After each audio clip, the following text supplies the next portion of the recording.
is that still spoken word? But it's whatever for me. So yeah, I guess that's one of the hardest things, to find your own personal rhythm. Yeah, that personal. I don't know if it's like the personal vibration, or like of how in tune you are with yourself and everything around you. I don't know if it's like in the universe or something like that. But for you guys, how did you start getting into this path of doing, spoken word and poetry and stuff? For me, it started with watching Def Poetry Jam. It was really random. I was just on YouTube, and then I found a video, and then I watched it, and then I couldn't stop it. I kept watching it and watching it, and especially a lot of the female spoken word artists I could connect to. Like Maya Del Valle, Sonia Sanchez, Ishley Park,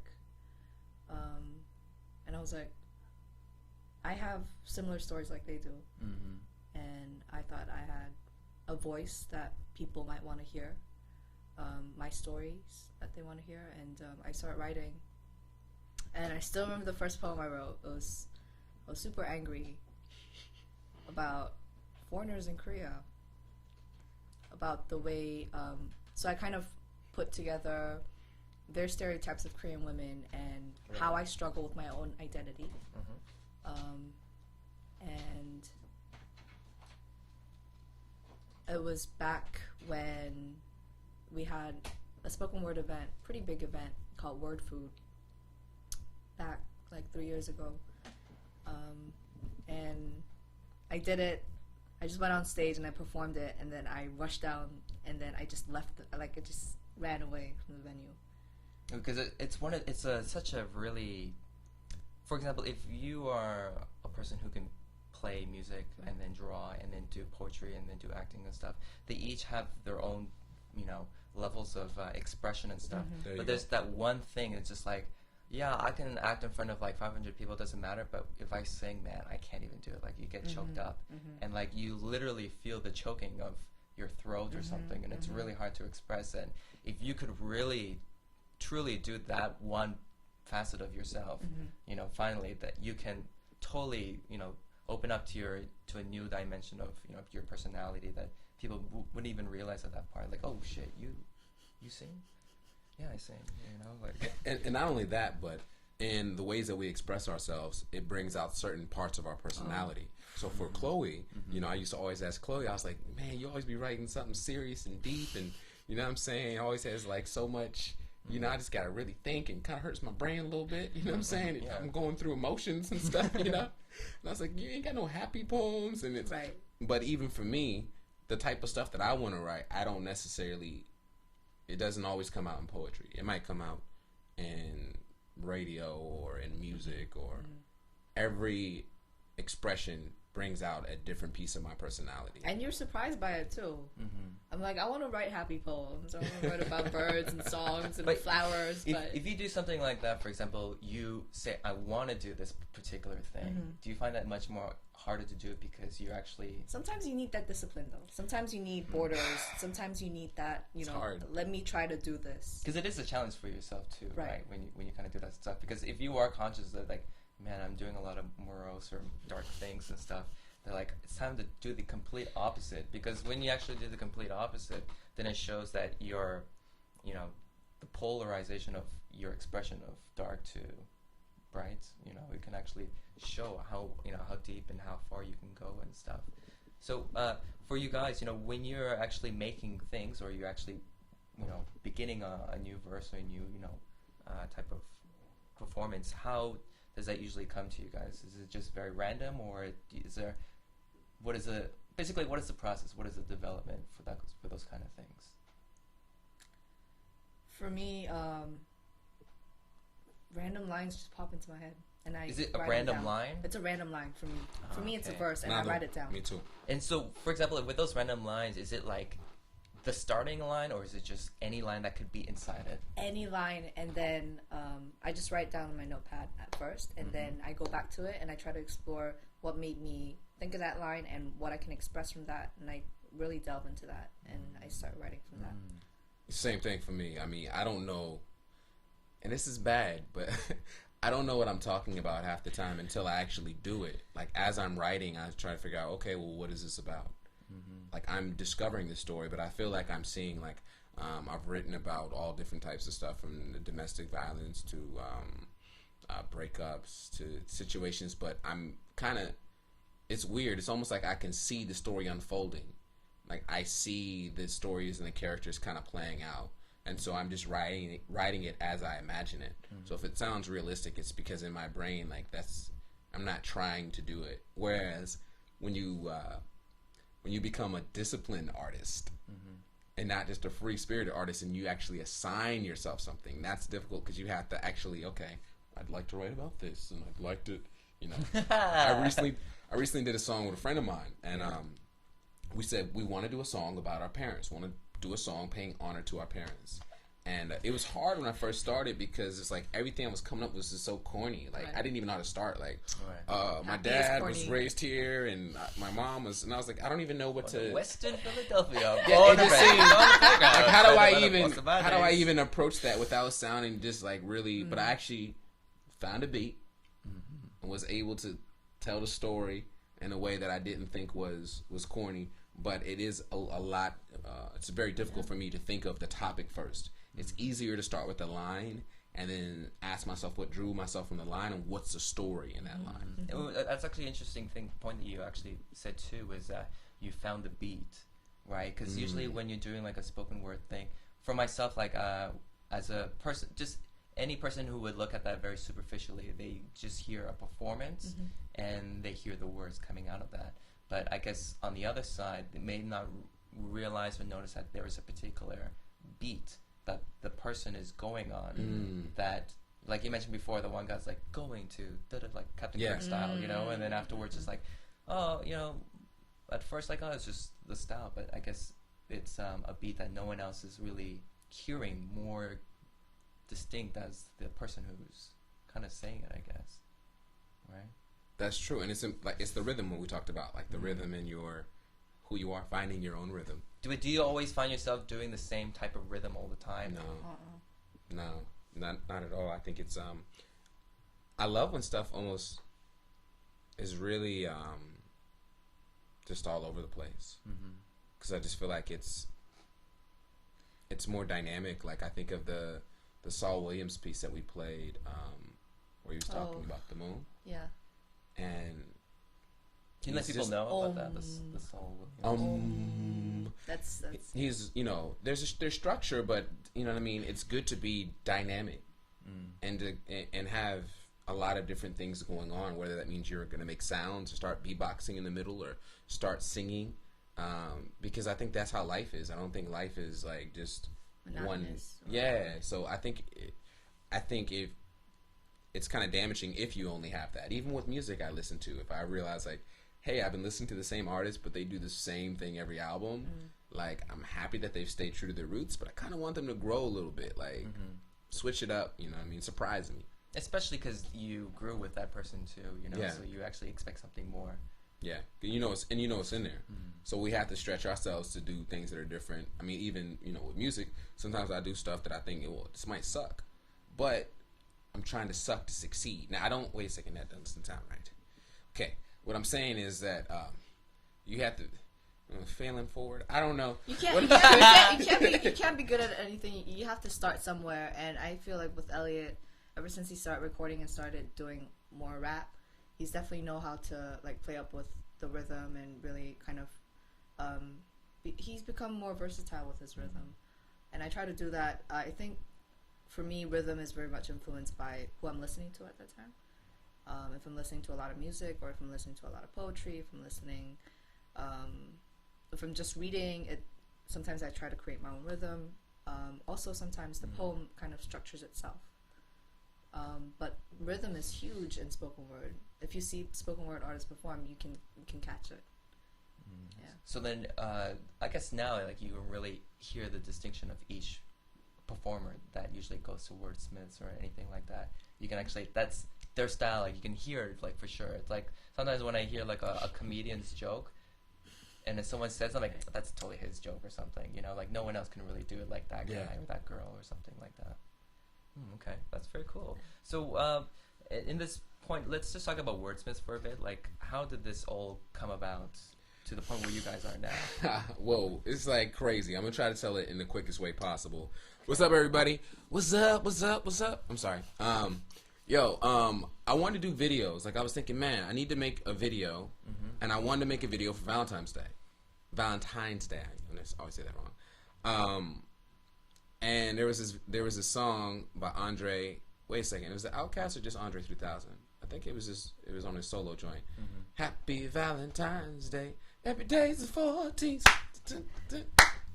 You know that Girl, joint? you know it's true. No, that's you really killed the mood. Like we had something and then you killed it. I just turned a wider shade of pale. So anyway, that song made me want to do a video, and I was just gonna get a bunch of my friends together and do a video about that, like just a bunch of like people I knew just dancing and kind of talking about, you know, Valentine's Day. And then I was like, you know what, it would be better if I did like the topic of love for Valentine's Day. So then I was like, let me get 4 artists together. So I think originally I got my friend Pinnacle the Hustler, who I now do the radio show with. I got Chris Illumin, who's known as Black Illumin, his performance name. Right. Karis Jones, or Charismatic Jones, and Muko, who's not here anymore. But I got those 4 people together, and I basically said, yo, you have a minute to express yourself on this topic. And so after I did the first video of putting these people together and letting them express themselves for a minute, I continued to do that. And I did it for, I don't know, I think we did about 8 episodes. I'm still working on a few more, but I'm doing less of that. And at a certain point, you know, me and Chloe were talking about turning this into an event. Because I was in China last year and came back, and I couldn't find any spoken word events anymore. And he was doing the videos, and I kept pestering him because he's a really talented host. Like he gets in his groove. I don't know what, he just changes. Your rhythm. Yeah, he changes, and when he has the mic, he's a natural. And I kept pestering him for months, and he finally did the first Wordsmiths event last November, and it was a huge success. It was at the Laughing Tree Lab, and people kept pouring in. Like, we didn't have seats for them, and yeah, that was really cool. But you had people dope. standing up, people on the ground. The energy was great. People didn't want to leave. You can tell, like, if people want to leave your event. Exactly. Or even after the event's over, I mean, people. Yeah, still people just hanging out, right. chilling because they like the kind of ambiance. They like what you've created. You know. So I mean, that's the biggest thing for us. So we did the first event back over a year ago. So we've been kind of been rocking for a year, but we did the first event, but then we didn't have a venue. Laughing Tree was going to go through some changes, so we needed a different venue. So it's like, dang. So I was like, Chloe, like, soon as you find me a venue, we'll make it happen again. And so it took some months. It wasn't until February, March that she was like, okay, found a venue. I think we got a venue. We can push on. So and this is what it is now. Yeah. So then it was like, well, how do we divide responsibility, or who's doing what? And I'm like, yo, I got my plate full of other stuff. Like, I want to come in, I want to like host, and I want to like kind of shape what's going on. Shake. And so I was like, you know, so how do we do this? And so Chloe, I don't even really know what we do, but it works. It works. People turn out, we have performers, and people have a good time. And one thing I really like is I do invite my personal friends to come. Sure. I want them to see that side of me. And usually your friends, they never seen you do right, exactly. Before. And sometimes I invite friends that are writers, and at first they're like, oh, I'll just come and sit down and watch you, and, you know, clap for you, and then couple months after, they're like, I wanna perform. Like a couple events later. That is one of the coolest things when people come and you know, maybe they already have some type of gifting or ability, but they realize like, yo, next time I'm gonna do something. Right, and they really do. Yeah, like you can see them getting inspired, you know, by watching the other people. And what I love is everyone has a different sort of favorite. Someone's like, yo, I like the guy that speaks in Russian. Or I like the guy that tells nonsensical like lines, you know, or I like the girl that sang. So everyone's coming there for something completely different. And I feel like when people ask me like what type of performances, this is funny because people, they want to come and they want to share their art. Absolutely. So they're like, so like what sort of thing can I do? And I'm like, dog, we got everything from like, you can do pretty much anything. People like, wearing masks just on open stage. up your jacket, just like You know, I mean, everything we have. Yeah, it's like I said, you know, we have Cho In-ho. Okay, Yeah. he wears a mask and he's speaking in Korean and he has politically driven messages, and so sometimes he'll have friends that will come and give a context to what is he talking about. But even without knowing, even without knowing what he's saying, you feel the power, and it's a performance. He's dressed in this like, janitor-like costume, and he's got this mask on. And gas mask, and then you got Charles doing his spoken word piece, and he was freaking amazing because he's a very chill dude. Like, he loves our events, and he's so chill. He's just like, he's like that. And then on stage, he was like a madman. He was one of my favorite.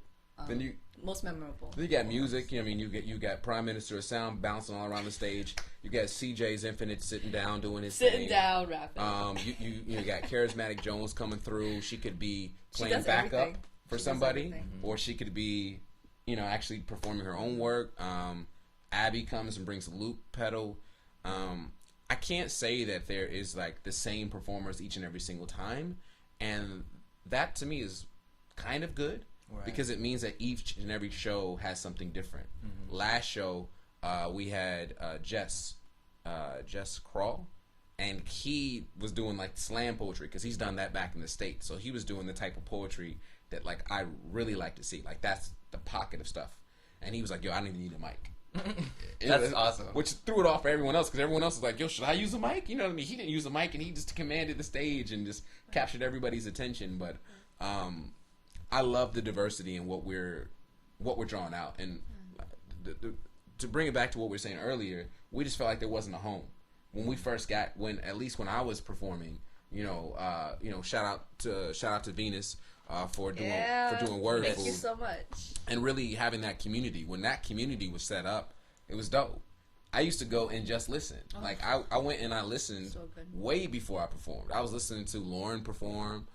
Shout out to Lauren. Jeremy Toombs, Jeremy Loveday. Marcus Aurelius Higgs, Charlene. I remember just listening to, Toombs, man.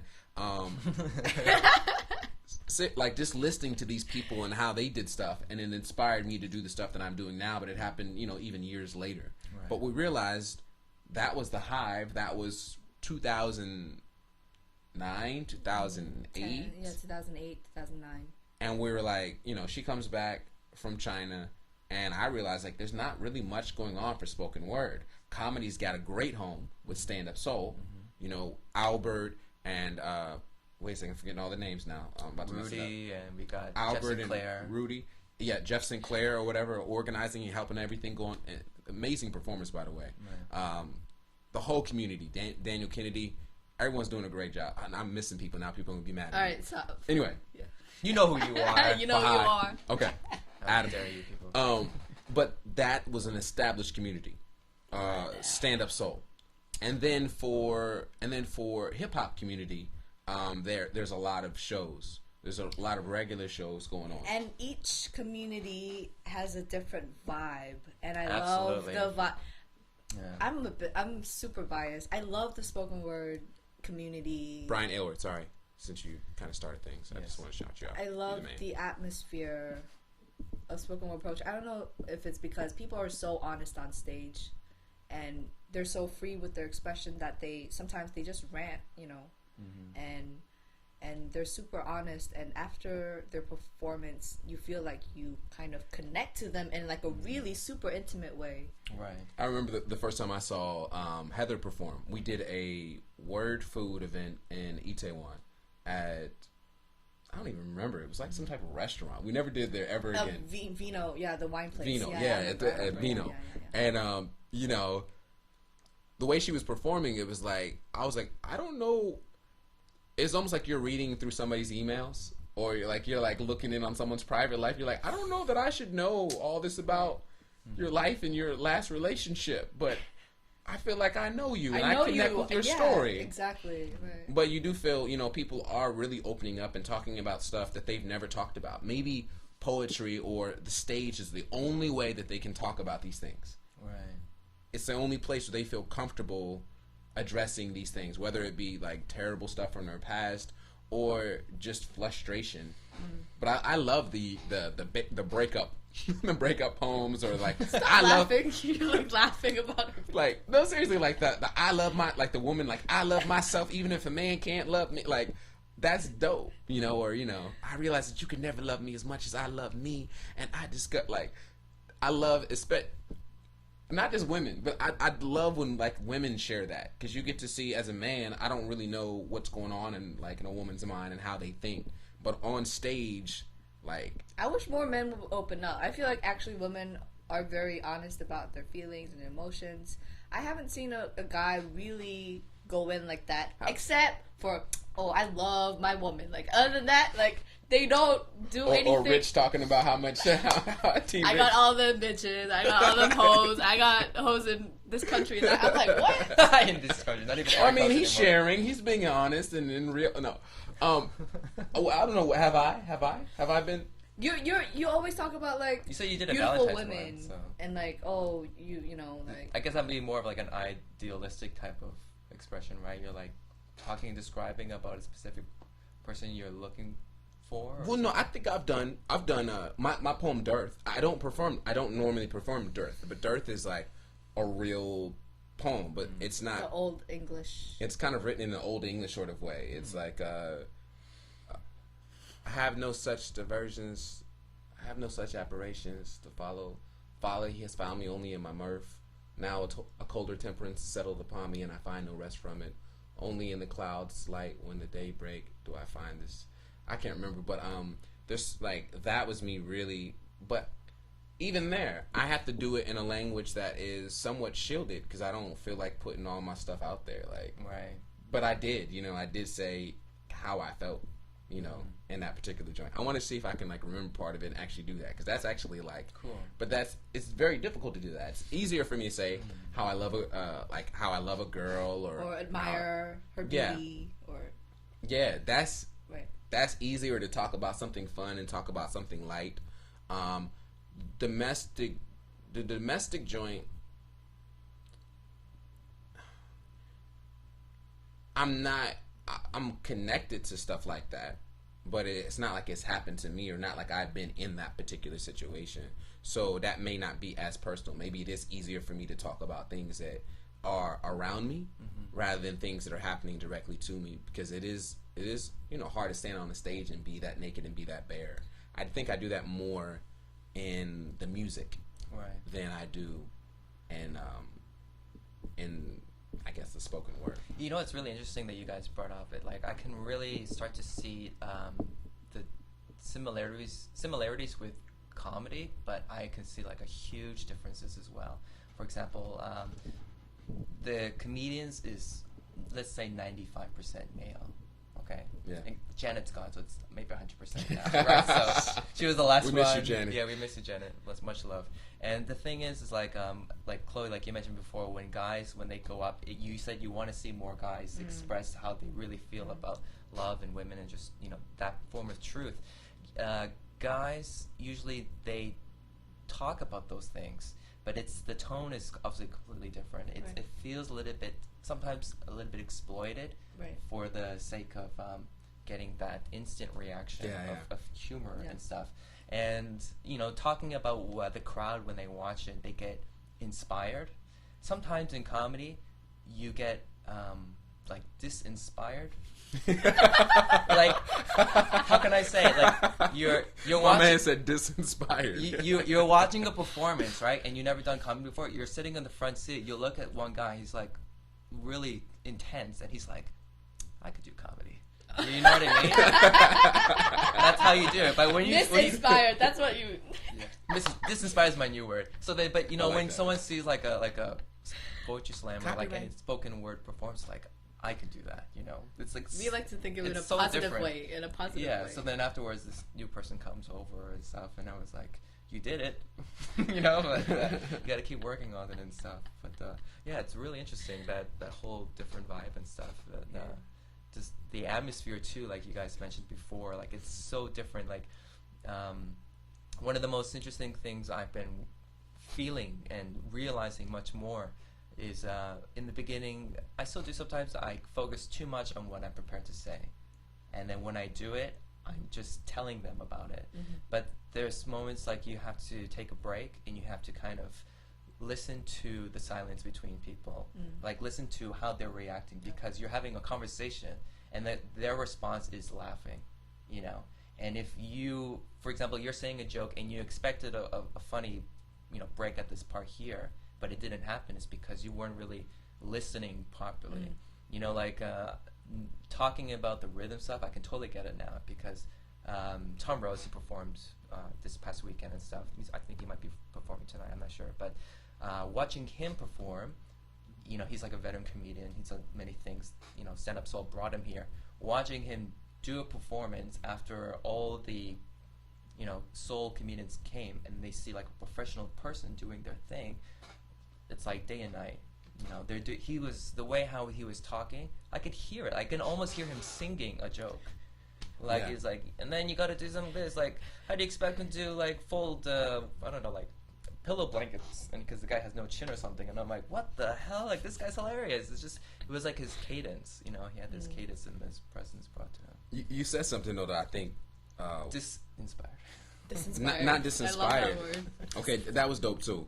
Okay. But the fact that it really is like a conversation, and you really have to be listening for those silent moments. Like, I think it's, I don't know, I'd be trying to make things too deep or poetic, but I guess it's like almost even between like two lovers, like the listening and the reaction and it's not necessarily words. Like, you have to be able to respect the moment and respect the space.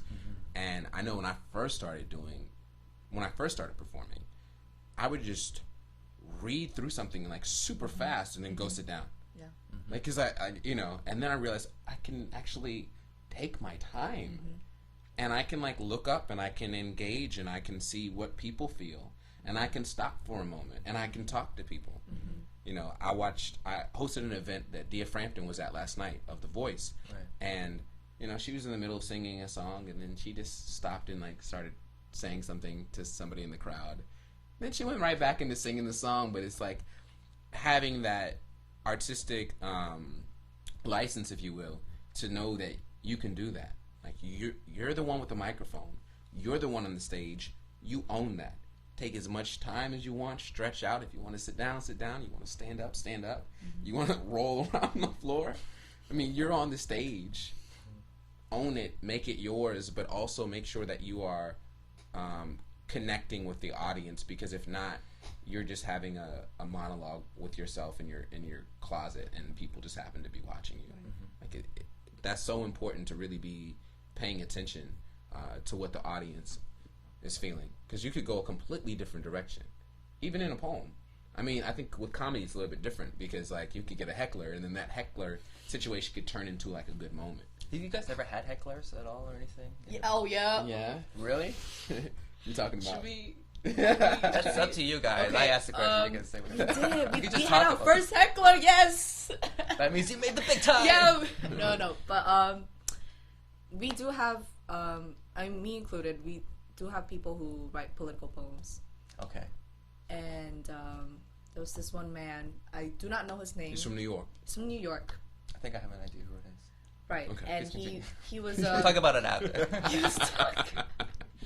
He was talking about the Korean War and how America basically created it, and his poem, he just went on about the tragedy of the Korean War, and there was this one guy. Was that a guy? He was a friend of my friend.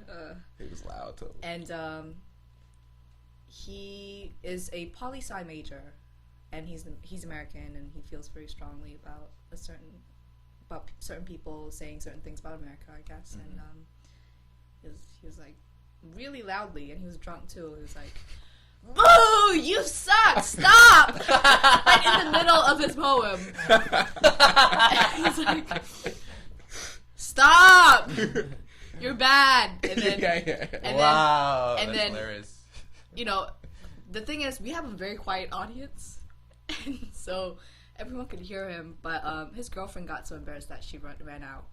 Yeah. And, I gotta get out of here. and the funny thing is, she ran out. Yeah, and he didn't budge. He was just like this, and then he's around like, go chase after your girlfriend. He's like, no, I don't have to. And then she loves me. She'll be back. I mean, I think he would have rather have chased after her than hear the rest of the. He would have taken that complete political view before he gets his girlfriend, and he's like, okay, I got it, baby, call me back. I'm here. But I love the realness of those moments. You know what I mean? I mean, otherwise every show's the same. Like you need some different sort of things going on, but you have to be able to figure out how to use the crowd. But that really shows that it does connect somehow. Like that's in a reaction, because even in comedy, like the worst reaction is no reaction when everyone's completely quiet. Yeah. But if you say a joke, like I have this joke about Gangnam Style, it's ridiculous. But when I do it, even if everyone goes like, oh, like that's even better. Because I could tell you go for that type of stuff. He's like, that's what I want. Yeah, that's what I was going for. Good night, everybody. I'm done for tonight. I just walk away and stuff. So, yeah, it's always that reaction, and it. What is that about comedians though? I feel like a lot of the comedians, especially the ones out here, they're like, if I can't be funny, let me at least offend a few people. And if I do that, I feel like I've done my job. Yeah, but the thing is, it's like, I do it too, and it's not, when I started comedy, I was already writing a lot. And I don't know why I was writing, but I had writing. And finally, I went up and I had a bit of stuff. And my first joke, it was terrible. It was terrible. So bad. It was like, have you ever seen a vagina that looked like Baby Jesus or Sloth from Goonies? And I was like, what the fuck is this guy talking about and stuff? I'm like, and if you did you tell your girlfriend? And when your girlfriend wondered who is that other girl, because you're talking about two vaginas, and then you said to her, don't worry, yours is the one that looks like Baby Jesus because it makes miracles. And they're like, what the fuck is this guy talking about? And then I just going on and on. I'm like, I wrote this for some reason, right? Like, this is here for a reason. Like, I don't know why I wrote this down, but sometimes, like you said, it's kind of like, I've been thinking about this idea. If the internet was off, right? Like, just for some reason, some guy, he just turned off, just fucked up. He just broke the internet. Yeah.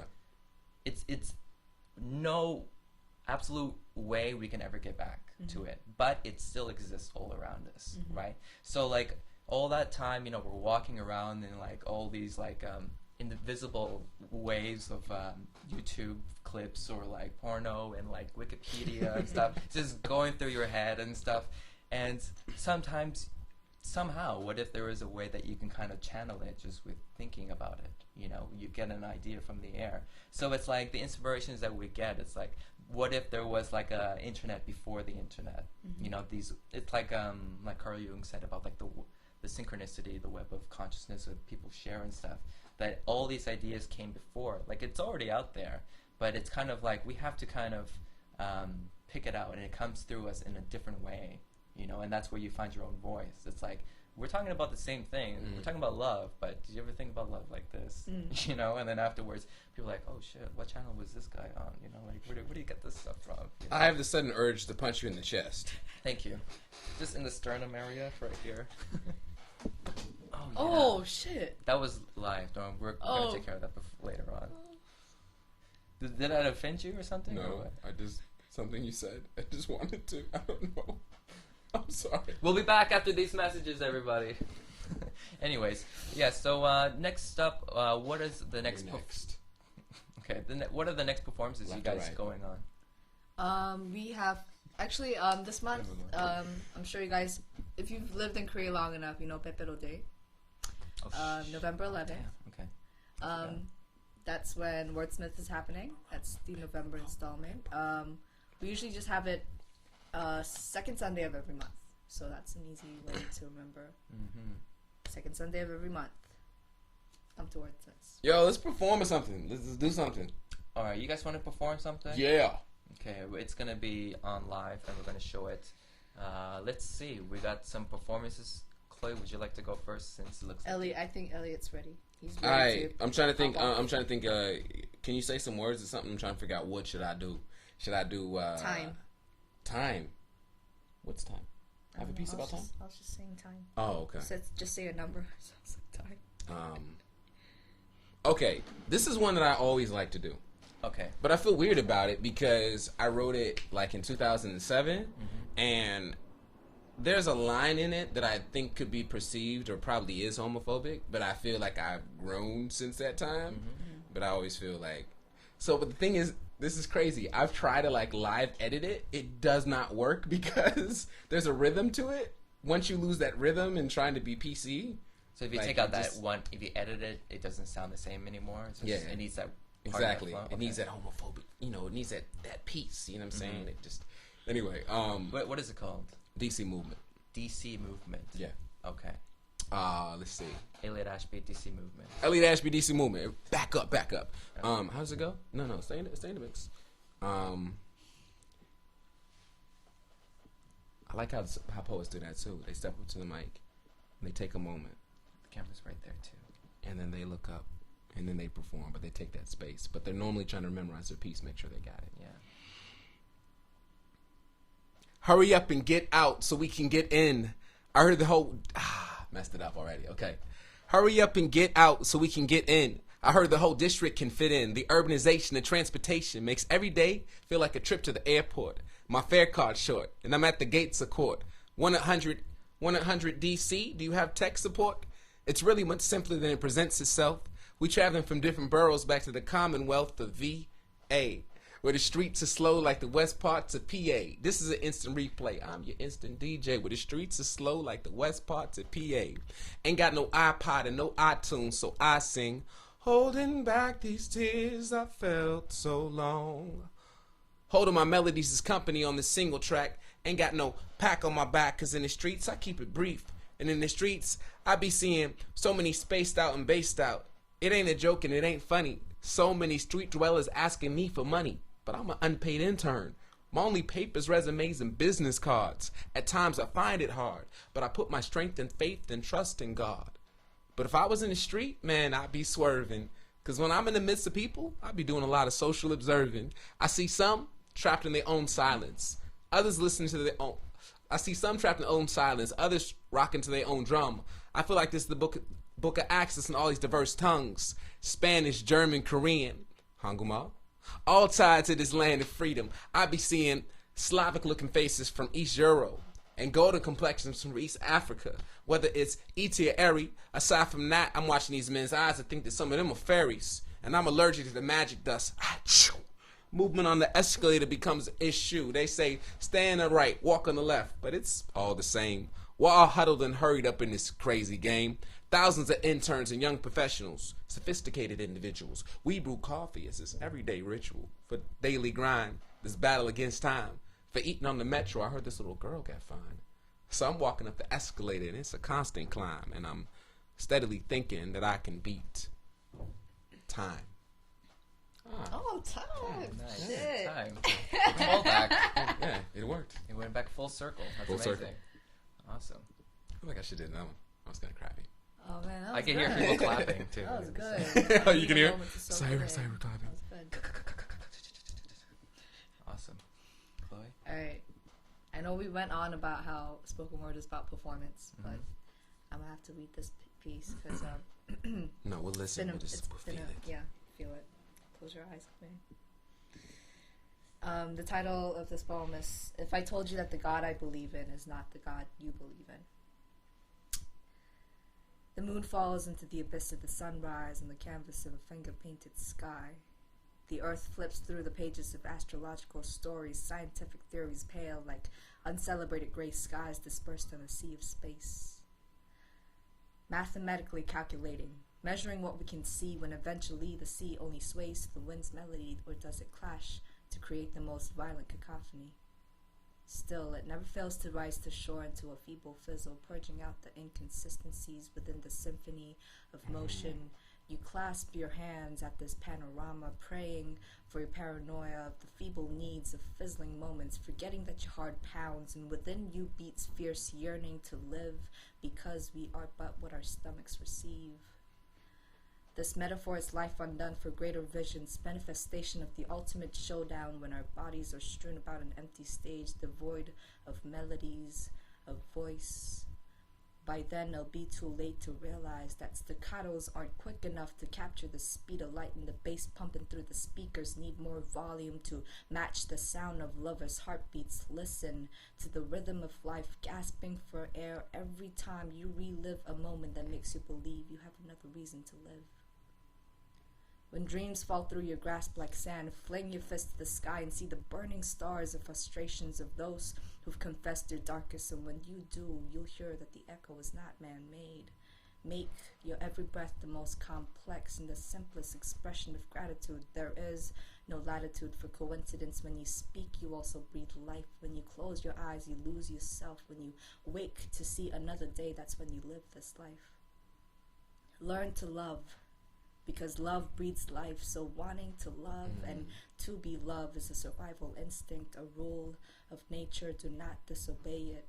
Do not disrespect it. The circle of life is transient, always moving, never stopping, positively karmic. That was nice. That was nice.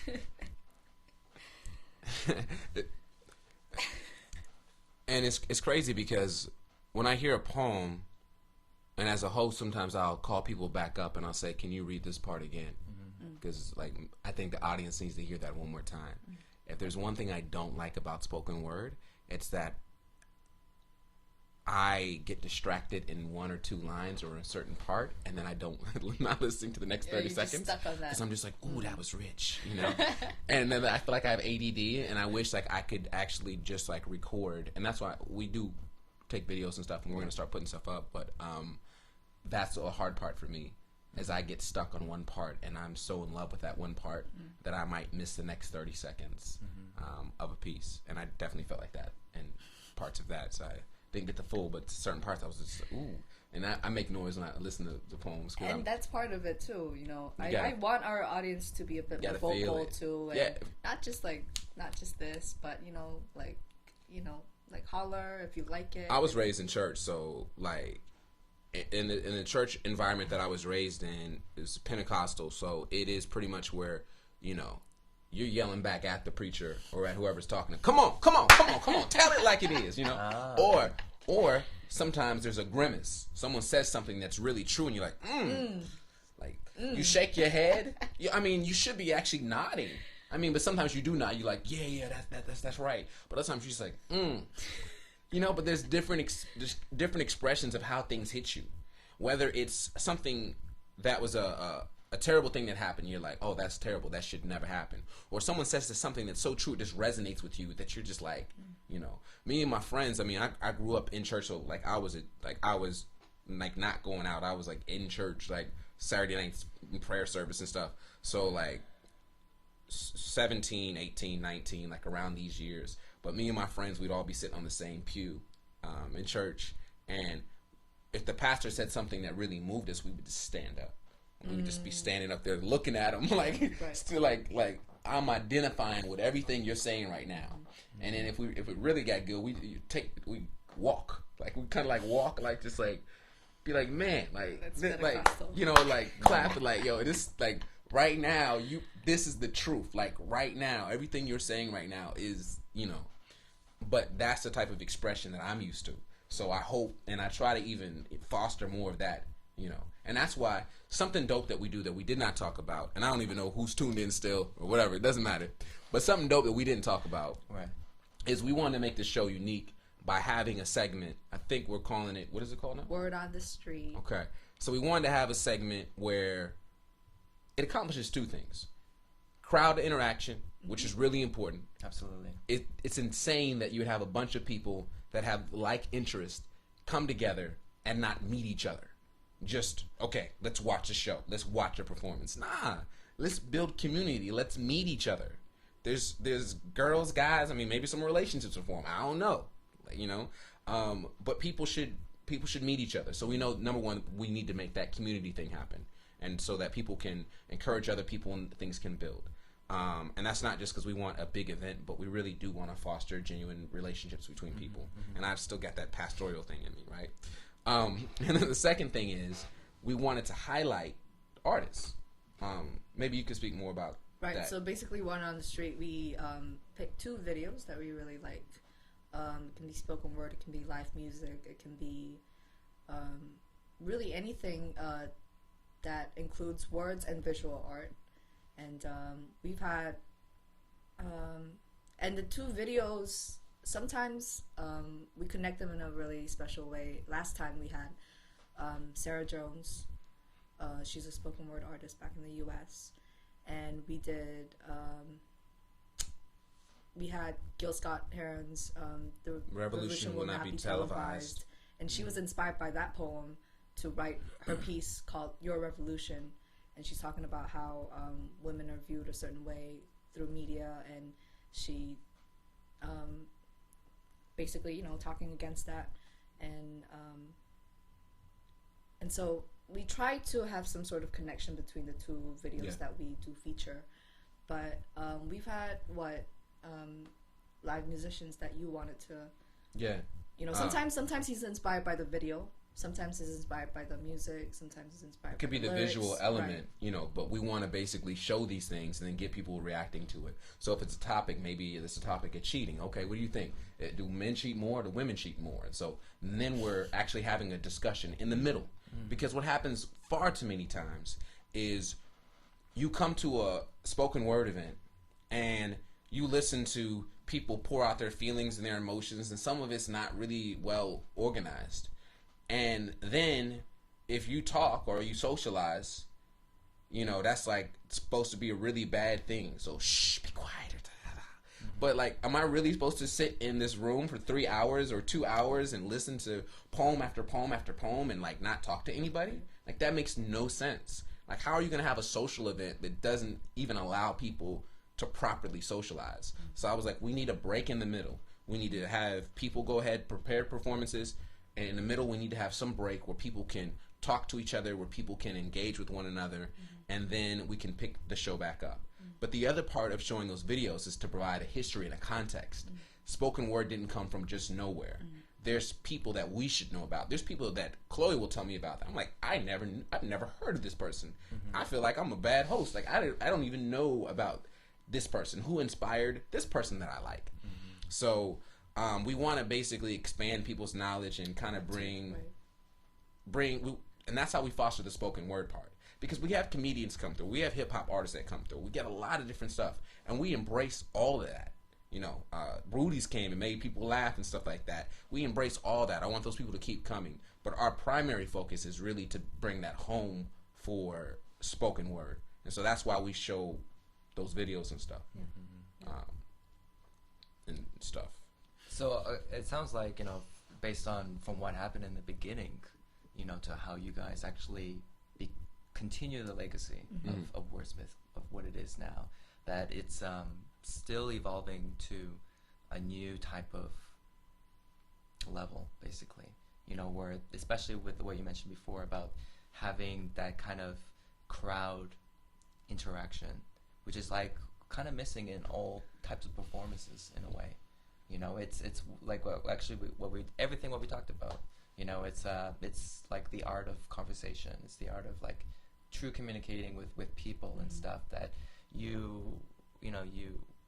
it's really interesting, you know, how you explain, you know, when you go to church and you feel so devoted, or you feel the truth of what the pastor is saying, that you actually literally move your body out. But some people, you know, like they really feel moved that they still contain it inside themselves, you know, that they'll just sometimes they'll refuse to make an expression on their face, right?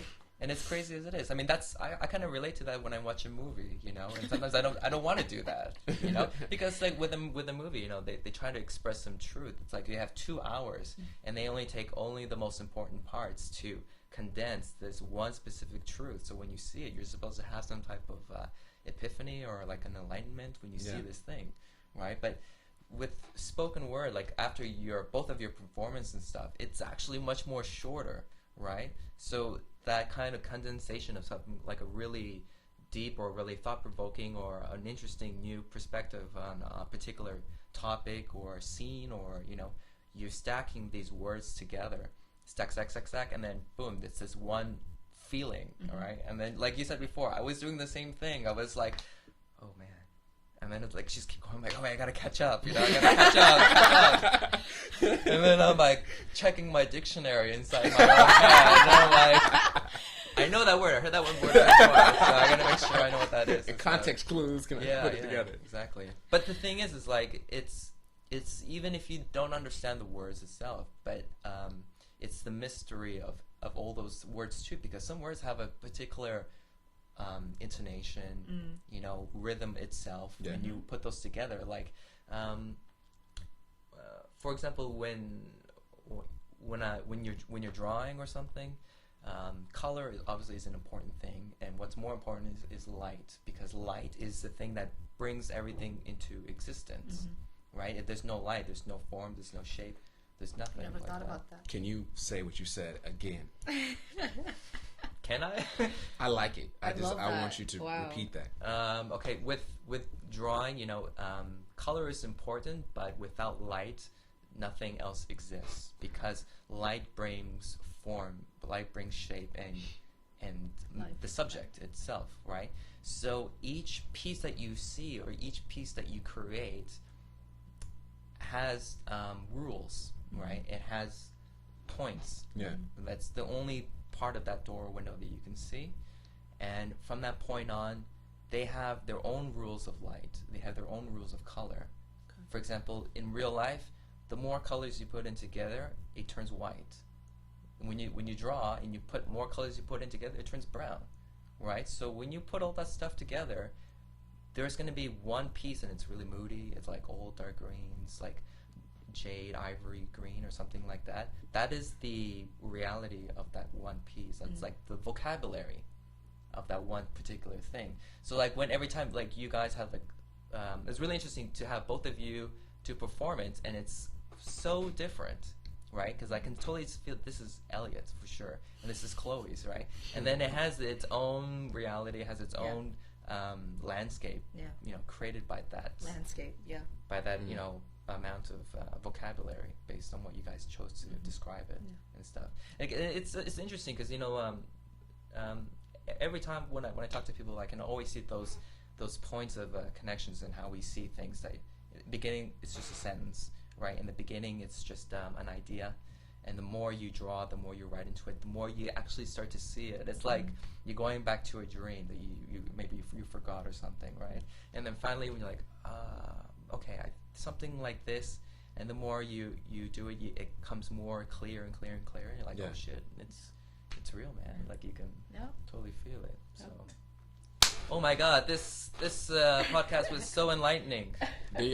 Wow. The audience is just as important as the performer, though. Really, like, yes, absolutely. And a lot of times, sometimes I don't think I perform. I probably do perform something, even if it's a small bit. I want to focus on the hosting and not be so caught up on the performing.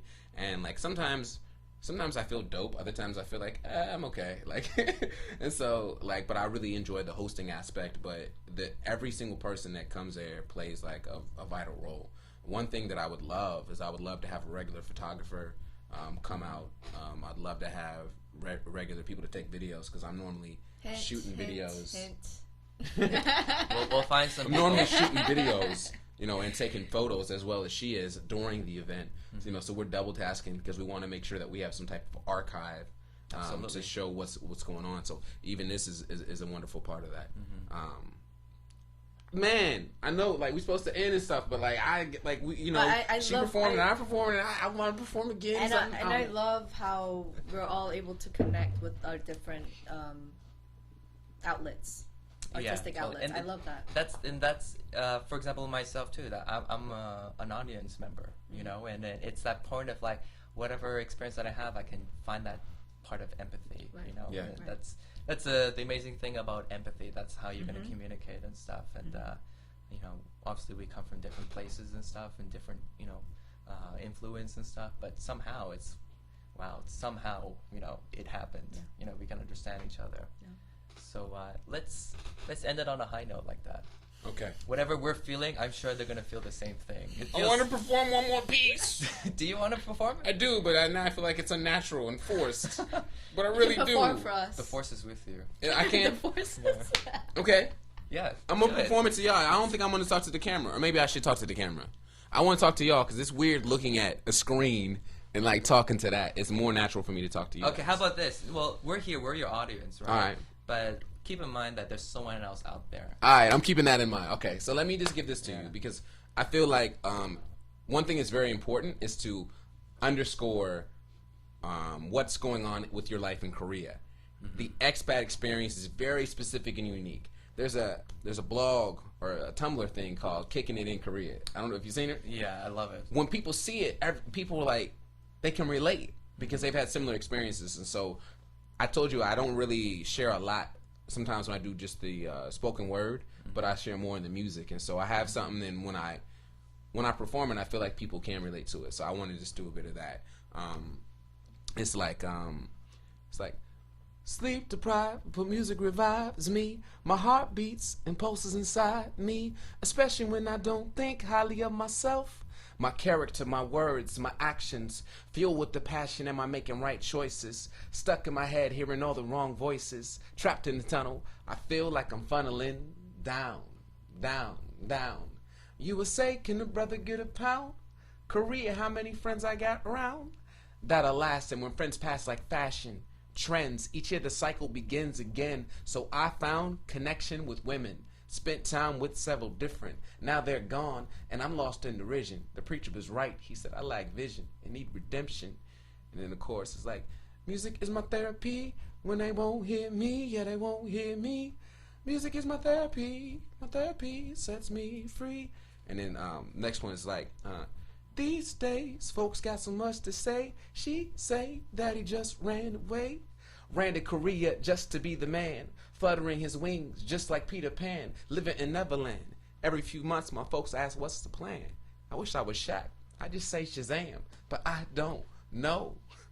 Man, yep. I said, I don't know, man. I don't know, man. I don't know. Trying to grow, man. Trying to grow, man. Trying to grow. Don't get me wrong. I'm doing my own thing. Carving my own lane. Stacking chips not to make it rain before a rainy day. Because I don't know what awaits back home in the States. I'm good, but I could be great. But I don't want to tempt fate. But this feeling right here, dog, I just can't shake. Maybe it's just a sin in me, draining me of my energy. Faith come and replenish me. Because I feel powerless, yet powerful like my plug's been pulled. The wise fool just trying to refocus his lens. And it starts right here with my pad and my pen. So, anyway. Nice. Really? We're gonna do that. So people should come out. We do it every second Sunday of the month. So you don't have to worry about the date. It's every second Sunday of every single month. We're holding it down. Spoken word, soul. Come out to do we whatever. got dope DJs too. Yeah. Oh my goodness. We didn't talk about Q and False Face. I always think of their names as opposed to theirs. You guys have the best names. Like, I wish comedians had the best names too. It's just like, coming up, Wilfred Lee. Yeah, but I mean, if y'all had, that would be weird. If y'all had like a name that was different, you know? Yeah. Like even us, if we came out as spoken word artists and we were like, next up we have the Laser. Like, what? That'd be awesome. I would watch that. The Laser. Yo, shh. The Laser's performing.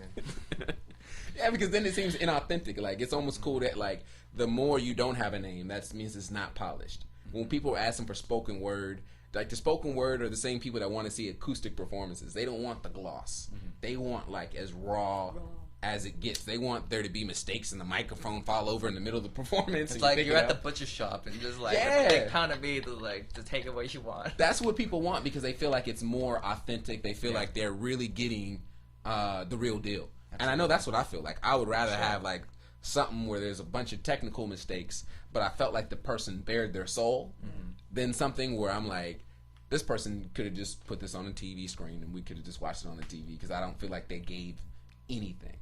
I don't feel like they left anything on the stage.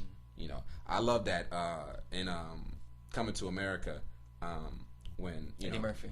The performance at the church, you know, and he sings and just drops the mic, sexual chocolate.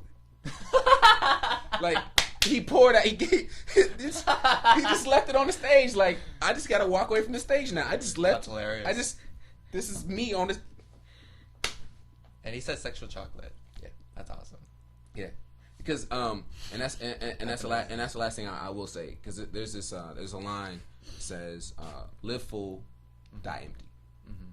So if that's what we can do as artists, is pour out of ourselves where we feel like whatever was on the inside we poured out and we left it, then I feel accomplished. Absolutely. But if I feel like I have all this potential that I'm not using, I'm not performing, I feel like I'm just